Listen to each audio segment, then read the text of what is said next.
নমস্কার, রুষা রন্ধনশালায় আপনাদের সব্বাইকে স্বাগত। আজ আমি নিয়ে চলে এসেছি বাঙালির খুব চেনা পরিচিত একটি রান্না, চিতল মাছের তেল ঝাল। এটি করতে লাগছে চিতল মাছের পেটি একটু বড় সাইজের করে নেওয়া। আমি এখানে 150 গ্রাম করে প্রত্যেকটা মোট 600 গ্রাম মাছ নিয়েছি। মাছটা প্রথমে ম্যারিনেট করে রাখার জন্য আমি প্রথমে দিলাম 1 চামচ নুন, 1 চামচ হলুদ আর 1 চামচ তেল। এরপর মাছের মধ্যে এটা খুব ভালোভাবে মাখিয়ে নিয়ে 10 মিনিটের জন্য রেখে দিচ্ছি। আসুন দেখে নিই ততক্ষণে এটা রান্না করতে আর কি লাগছে। লাগছে বড় সাইজের একটা পেঁয়াজ,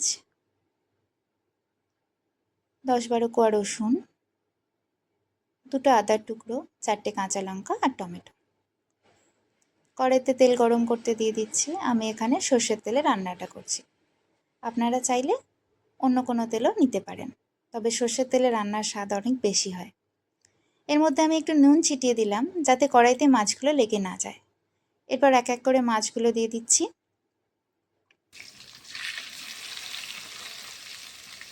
ভালোভাবে মাছগুলো ভেজে নিয়ে তুলে নেব। এখানে আমার মাছটা ভাজা কমপ্লিট। মাছটা আমি এবার তুলে নিচ্ছি।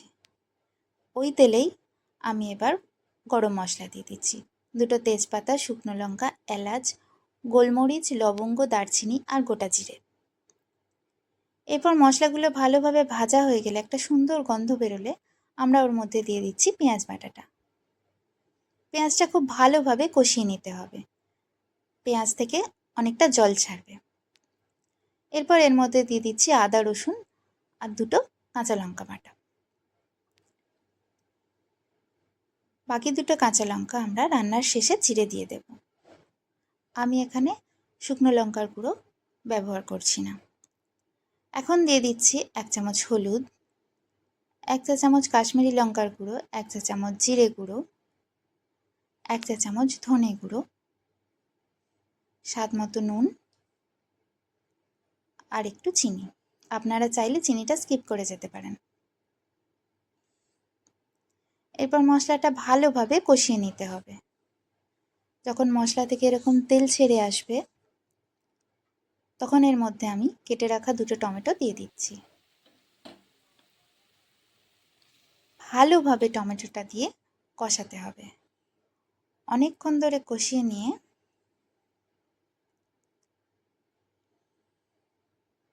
যতক্ষণ না টমেটোটা নরম হয়ে আসছে আর মশলাটা থেকে তেল ছেড়ে আসছে, ততক্ষণ আমরা এটা কষাবো। আমরা যত ভালোভাবে মশলা কষাবো, তত ভালো কিন্তু আমাদের রান্নার স্বাদ হবে। এরপর আমরা এর মধ্যে একটু গরম জল দিয়ে দিচ্ছি।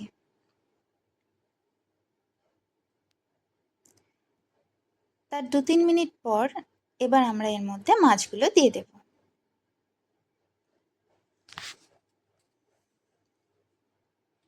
সবকটা মাছ আস্তে আস্তে দিয়ে এবার আমরা এটা ঢাকা দিয়ে রাখবো 2-3 মিনিটের জন্য।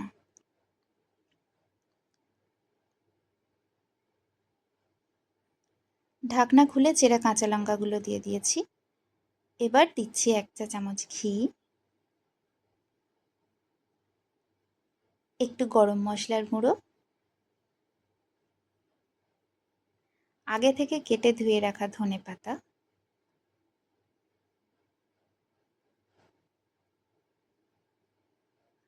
সব শেষে একটুখানি গোলাপ জল।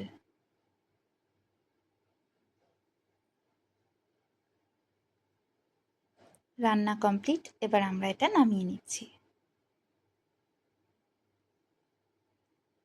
আমাদের চিতল মাছের তেল ঝাল একদম রেডি।